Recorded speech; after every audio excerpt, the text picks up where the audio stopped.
अगर आप ईद की रेसिपीज़ ढूँढ रहे हैं तो ये रेसिपी आपके लिए है। ईद के हवाले से बहुत ही नमकीन गोश्त की मज़ेदार रेसिपी आपके लिए स्पेशल बनाई है। बहुत ही सिंपल तरीके से रेडी किया गया है। बहुत रेसिपीज़ हैं नमकीन गोश्त की, लेकिन उसमें से एक बहुत ही आसान रेसिपी ये ज़ैनिस किचन की है।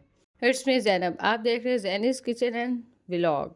सबसे पहले एक कढ़ाई लेनी है, उसमें 1 केजी मटन यानी छोटा गोश्त ऐड करना है। साथ ही हमने 3 से 4 गिलास पानी डाल देने हैं। पानी डालने के बाद हमने नमक डालना है 1 टेबल स्पून, और साथ 1 टेबल स्पून आपने ब्लैक पेपर पाउडर ऐड करना है, और इन दोनों चीज़ों को डालने के बाद मिक्स कर ले और कवर करके पकने के लिए छोड़ दे। 30 से 40 मिनट पकने के लिए मीडियम लो फ्लेम पे पकाएंगे तो ये कुक हो जाएंगे। गार्लिक पाउडर 1 टेबल स्पून और फ्रेश जिंजर पेस्ट हमने 1 टीस्पून डालना है। जो पाउडर होता है वो ज़्यादा डलता है और जो फ्रेश पेस्ट होता है वो कम डलता है। अगर गेस्ट आ गए हैं तो आपको जल्दी है, आप कुकर में भी रेडी कर सकते हैं, लेकिन जो लज़्ज़त मीडियम लो फ्लेम पे पकाने से आएगी वो प्रेशर कुकर में रेडी करने से बिल्कुल नहीं आएगी।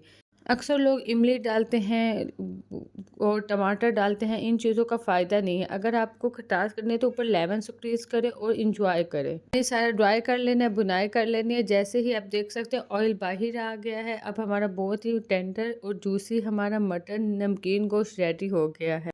बहुत ही मज़ेदार नमकीन गोश्त 2 इंग्रेडिएंट से रेडी किया गया है। इस ईद पे ज़रूर ट्राई करें। रेसिपी पसंद आए तो एक प्यारा सा कमेंट ज़रूर करें।